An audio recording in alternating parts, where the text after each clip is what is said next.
അസ്സലാമലൈക്കും. അപ്പോൾ ആദ്യത്തെ റമദാൻ വരവേൽക്കാനായിട്ട് ഞാൻ റെഡി ആയിട്ടുണ്ട് കേട്ടോ. പൊലിച്ചയ്ക്ക് എഴുന്നേക്കാൻ ഞാൻ മാത്രമേ ഉണ്ടായിരുന്നുള്ളൂ. അപ്പോൾ എണീക്കണില്ല എന്ന് പറഞ്ഞു. ഞാൻ ജസ്റ്റ് വെള്ളം മാത്രം കുടിച്ച് കിടക്കണുള്ളൂ എന്ന് പറഞ്ഞിട്ട് ഒക്കെ കിടന്നു. ആദ്യത്തെ പൊലിച്ചയ്ക്ക് നല്ല ഹെവി ആയിട്ടൊന്നും കഴിക്കാൻ എപ്പോഴും കഴിയൂല. മാത്രമല്ല ഡെലിവറിക്ക് ശേഷം അങ്ങനെ വലിയ ഡയറ്റോ കാര്യങ്ങളൊന്നും ഞാൻ എടുത്തിട്ടില്ല. അതുകൊണ്ട് തന്നെ ഈ റമദാൻ കുറച്ചൊക്കെ ഫുഡൊന്ന് കൺട്രോൾ ചെയ്തിട്ട് ആവശ്യമുള്ള മാത്രം കഴിക്കാന്നുള്ളൊരു റെസൊല്യൂഷൻ എടുത്തിട്ടുണ്ടായിരുന്നു. അതിന്റെ ഭാഗമായിട്ട് തന്നെ ജ്യൂസിലൊന്നും മധുരം അല്ലെങ്കിൽ ഷുഗർ പറ്റ അവോയ്ഡ് ചെയ്തിട്ട് പകരം ഇത്തപ്പോഴാണ് ചേർക്കുന്നത്.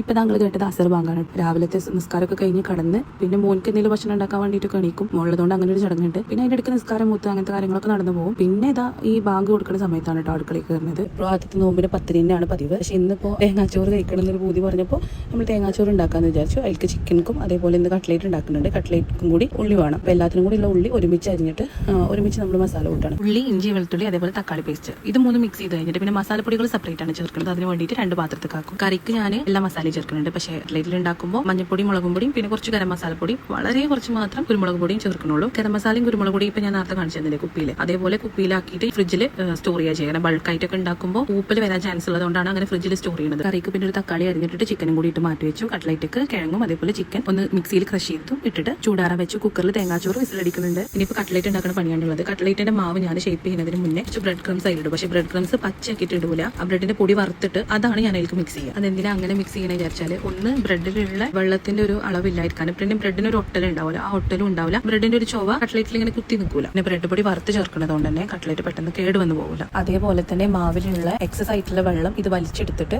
എണ്ണയിലിടുന്ന സമയത്ത് ആ ഷേപ്പ് പോവാതെ നമുക്ക് കിട്ടും. ചില ആളുകളൊക്കെ ഞാൻ പറയുന്നത് കേട്ടിട്ടുണ്ട്, ഇങ്ങനെ എണ്ണയിലിടുന്ന സമയത്ത് കട്ട്ലേറ്റിന്റെ ഷേപ്പ് പോയി പൊട്ടിപ്പോയി എന്നൊക്കെ പറയുന്നത് ഞാൻ കേൾക്കലുണ്ട്. അപ്പൊ അവർക്കൊക്കെ ഞാൻ ഇങ്ങനെ പറഞ്ഞു കൊടുക്കലുണ്ട്, പൊടി വറുത്ത് കഴിഞ്ഞിട്ടൊന്ന് ഇട്ടാൽ നല്ല ടേസ്റ്റും ഉണ്ടാവും. അതേപോലെ ഈ ഒരു സംഭവം ഇങ്ങനെ നമുക്ക് മെയിൻറ്റെയിൻ ചെയ്ത് വെക്കാം. അപ്പോൾ ഇതാ അങ്ങനെ കട്ട്ലേറ്റിന്റെ പണിയൊക്കെ കഴിഞ്ഞ് കട്ട്ലേറ്റ് സൂപ്പറായിട്ട് റെഡി ആയിട്ടുണ്ട്. ഇനിയിപ്പോൾ അത് മാറ്റിയേക്കാം. ഇനിയിപ്പോൾ നമുക്ക് ജ്യൂസിനുള്ള കാര്യങ്ങൾ നോക്കാം, കാരണം സമയം ആവാനായിക്കണം. അപ്പോൾ ഷമാമാണ് ജ്യൂസ് അടിക്കാൻ വേണ്ടിയിട്ടുണ്ടായിരുന്നത്. ഷുഗർ ഒഴിവാക്കാൻ വേണ്ടിയിട്ട് ഷമാമും ഈത്തപ്പഴവും പാലൂട്ടിട്ട് അങ്ങനെ അടിക്കുക ചെയ്തത്. അങ്ങനെ ജ്യൂസ് റെഡിയായി. ടേബിൾ ഓൾറെഡി സെറ്റ് ആയിരുന്നു കേട്ടോ. ഫ്രൂട്ട്സും കട്ട്ലേറ്റും അങ്ങനെ ജ്യൂസൊക്കെ പാലിൽ തുടങ്ങി. അപ്പോഴാണ് ഒക്കെ പുറത്തുനിന്ന് സമൂസയും പിന്നെ എന്തോ ഒരു ബ്രെഡ് റോൾ പോലത്തെ എന്തോ ഒന്നും കൊടുത്തിട്ടുണ്ടായിരുന്നു. അതങ്ങനെ പാത്രത്തിലാക്കിക്കൊണ്ടിരിക്കുമ്പോൾ ബാങ്ക് കൊടുക്കൽ തുടങ്ങിയിട്ടോ. എടുത്തൊരു പാത്രത്തിൽ തേങ്ങാച്ചോറ് വേവ് ഓവർ ആവാതിരിക്കാൻ വേണ്ടിയിട്ട് തുറന്ന് വെച്ചിട്ടാണ് ഇട്ടത്.